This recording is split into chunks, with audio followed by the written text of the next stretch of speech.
নত হলে যদি সম্পর্ক গভীর হয় তাহলে নত হও, কিন্তু বারবার যদি তোমাকেই নত হতে হয় তাহলে সে সম্পর্ক থেকে বের হয়ে আসো, কারণ ভালোবাসার স্থান বুকে, পায়ে নয়। আসসালামু আলাইকুম everyone, welcome back to my new another blog from simple lifestyle. কেমন আছেন সবাই? আমি বৃহস্পতিবার মর্নিং থেকে ব্লগটা শুরু করছি। ফার্স্টে এখানে আমি বাজার ভিডিও দিয়ে বৃহস্পতিবার থেকে শুরু করতে হচ্ছে, কারণ সকালে আমার বাবা কোচিংয়ে গিয়েছিল, ও সকালে খাবারটা না খেয়ে চলে গিয়েছিল। পরবর্তীতে বাইরে হোটেলে খাবার খেয়েছিল, এর জন্য আমি আজ সকালের নাস্তাটা আমাকে রেডি করতে হয়েছিল না। তারপর আমি বাসায় আসলাম, বাজারগুলো গুছিয়ে এখানে একটু আদা রসুন পেঁয়াজ রেডি করে নিচ্ছিলাম, আর এখানে কিছুটা কাঁচকলা কেটে নিয়েছি। কাঁচকলাটা যেন আমি একটু রান্না করতে পারি আর মিষ্টি কুমড়া ভাজি করব। তবে সেদিন প্রচুর পরিমাণ এলোমেলো হয়েছে সব কিছু।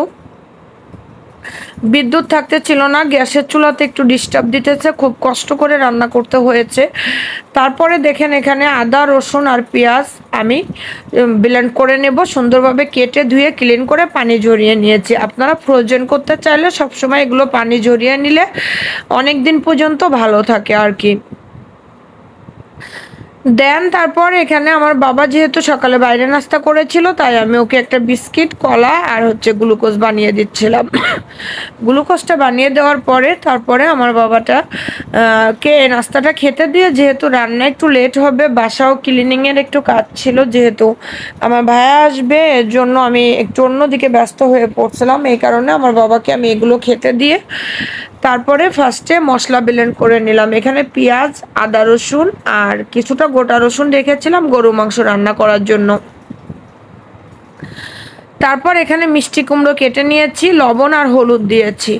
মিষ্টি কুমড়ো কেটে নিয়েছি, লবণ হলুদ দিয়েছি, লবণ হলুদ দিয়ে এখন এটাকে মেখে নিব। আপনারা যদি একটু ঝালটা বেশি খেতে চান তাহলে এখানে মরিচের গুঁড়াটা ব্যবহার করতে পারেন, বাট আমি সেদিন করেছিলাম না। মিষ্টি কুমড়ো ভাজি খেতে আমারও অনেক বেশি ভালো লাগে, আমার বাবাটাও অনেক বেশি পছন্দ করে, তাই মাঝে মধ্যে করা হয়।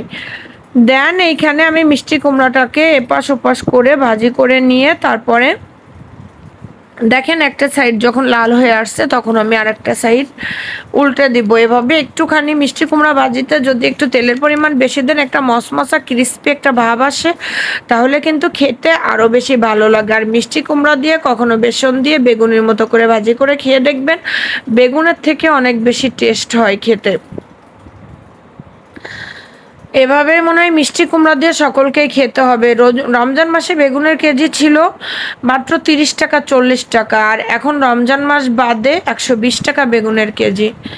বাজারের অবস্থা তো ভীষণ খারাপ। শীতকালীন সবজি বাজারে না আসা পর্যন্ত আসলে বাজার স্থিতিশীল একটা অবস্থাতে আসবে না।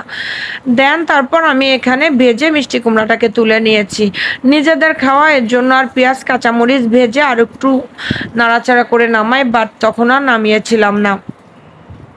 তারপর মিষ্টি কুমড়া ভাজিটা তুলে নেওয়ার পরে তারপরে আমি এখানে করেছিলাম ডিম ভাজি করে নিব। এখানে একটা ডিম ভাজির একটা ক্লিপ চলে এসেছিল, আসলে একটু ব্যস্ততার ভিতরে সব কিছু করতে হয়েছে, এর জন্য ক্লিপগুলো একটু এলোমেলো হয়েছে।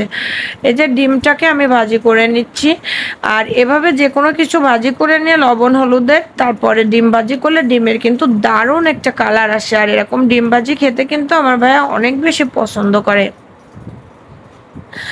দেন এই পর্যায়ে এখানে আমি ডিম ভাজি দুইটাকে নামিয়ে ফেললাম। নামিয়ে ফেলার পরে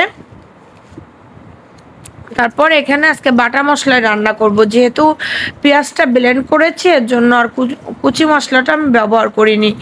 এখানে পেঁয়াজ বাটা আদা রসুন বাটা আর একটুখানি লবণ হলুদ মরিচের গুঁড়া আর ধনিয়া গুঁড়া দিয়েছিলাম, জিরা গুঁড়াটা আমি নামানোর আগে ইউজ করব। তারপর কাঁচকলাটা আমি একটুখানি হলুদ মেখে কেটে ধুয়ে রাখছিলাম। কাঁচকলাটা যেহেতু একটু বেশি সময় ছিল চুলায়, মানে রান্নার আগে, সরি, এর জন্য কাঁচকলাটার কালারটা নষ্ট হয়ে গিয়েছিল। কাঁচকলার তরকারিটা আমি একটু কষাতে দিয়ে তারপরে এখানে চলে আসলাম। আমি একটু বাইরে গিয়েছিলাম, যেহেতু সকালে ভাইয়া আসার কথা ছিল, কিছু বাজার আনার জন্য বাইরে গিয়েছিলাম, যা কিছু প্রয়োজন। খুব বেশি এবার কিনতে পারি নাই, কারণ ভাইয়া আমাকে দুপুরে বলছে, রাতে আসছে। তবে নিচে যে আমি একটা মাছ পেয়েছিলাম, মাছটা খুবই ভালো ছিল। মাছ পেয়েছিলাম, আমার বাবার জন্য বেলপুরি এনেছিলাম, আর অন্যান্য যে বাজার সেইগুলো আমি নিয়ে আসছিলাম। দেন এইখানে আমি দেখেন কলারটা ছেড়ে দিয়েছিলাম, কলার তরকারিটা প্রায় কষানো হয়ে গিয়েছে আর খুব সুন্দর একটা কালার এসেছিল। আর কয়েকটা কলা, 2-3টা কলা একটু এভাবে কালো হয়ে গিয়েছিল, কারণ অনেকক্ষণ দীর্ঘক্ষণ ছিল। এর ভিতরে বিকালবেলা সন্ধ্যার আগে ডিম ভাজি দিয়ে আর মিষ্টি কুমড়া ভাজি দিয়ে কিন্তু দুপুরের খাবারটা খেয়ে নেওয়া হয়েছিল।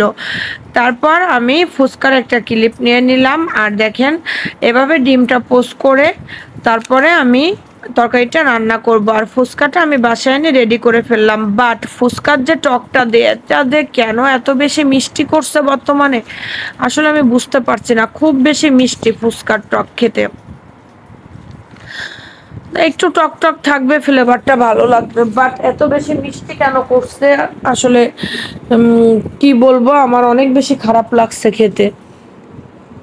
তারপরও যেহেতু কিনে আনছি, খেতে তো হবে। তবে ফুচকাটা ভালো, টকটা আর একটু মিষ্টির পরিমাণটা আর কি কম দিতে হবে। ফুচকা খেতে, ফুচকা না সরি কি বলি, এটা তো বেলপুরি, ফুচকার বড় ভাই, এটা খেতে পছন্দ করে না এমন কেউ নাই।